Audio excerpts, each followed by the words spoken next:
आज भारत सरकार ने अपना रेल बजट संसद में प्रस्तुत किया है। मैं माननीय प्रधानमंत्री जी और रेल मंत्री श्रीमान सुरेश प्रभु को भारतीय जनता पार्टी और देश की जनता की ओर से भी बहुत बहुत बधाई देना चाहता हूं। हर वर्ग की उम्मीदों को पूरा करने वाला एक सर्वसमावेशक रेल बजट रेल मंत्री जी ने दिया है। यह बजट आम आदमी के लिए है और इसमें गरीबों की सुविधाओं की विशेष ध्यान रखा गया है।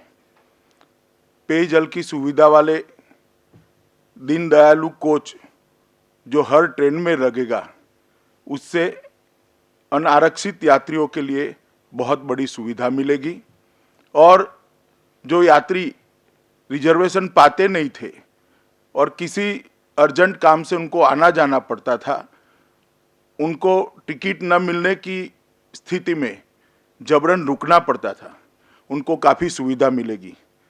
सुपरफास्ट अंत्योदय एक्सप्रेस से भी अनारक्षित यात्रियों को बहुत बड़ी सुविधा मिलेगी। लगातार दूसरा वर्ष ऐसा है जिसमें रेल बजट में किरायों में वृद्धि नहीं की गई। मैं मानता हूं कि गरीबों के लिए और देश की आम जनता के लिए बहुत अच्छी बात है। विद्युतीकरण का एक समयबद्ध और चरणबद्ध कार्यक्रम संसद में पेश कर सरकार ने विद्युतीकरण के मामले में अपनी प्रतिबद्धता जाहिर की है। हमसफर, तेजस और उदय, ये तीनों ट्रेनों के माध्यम से ज़्यादा गति, ज़्यादा सुविधा और ज़्यादा से ज़्यादा यात्रियों को समावेश करने के लिए एक नई पहल की गई है। रेल मित्र की संकल्पना से वृद्ध और दिव्यांग यात्रियों का विशेष ध्यान रखा गया है। महिलाओं के लिए आरक्षित कोटा में आरक्षण कर एक अच्छी पहल की गई है। सभी बंदरगाहों को रेल से जोड़कर देश के उद्योग और देश के निर्यात को बढ़ावा देने की दिशा में एक बहुत अच्छा कदम मोदी सरकार ने उठाया है। उत्तर पूर्व और जम्मू कश्मीर पर विशेष ध्यान देकर देश की सीमाओं तक रेल को पहुंचाने का जो लक्ष्य है, इसकी पूर्ति में एक विशेष कदम उठाया गया है।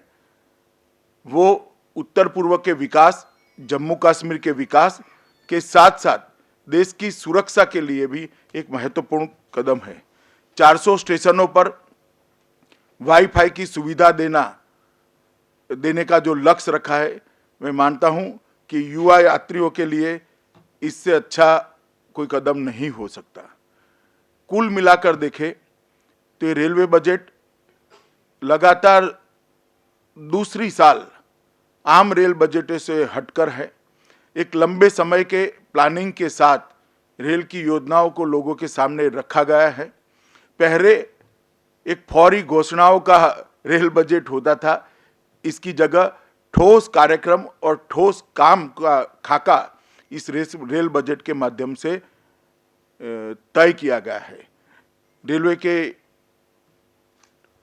पटरियों के विस्तार के लिए, रेल के विस्तार के लिए और सुविधाओं के विस्तार के लिए बहुत सारी बातों को इस रेल बजट में समावेश कर रेल मंत्री ने यात्री फ्रेंडली बजट देने का काम किया है।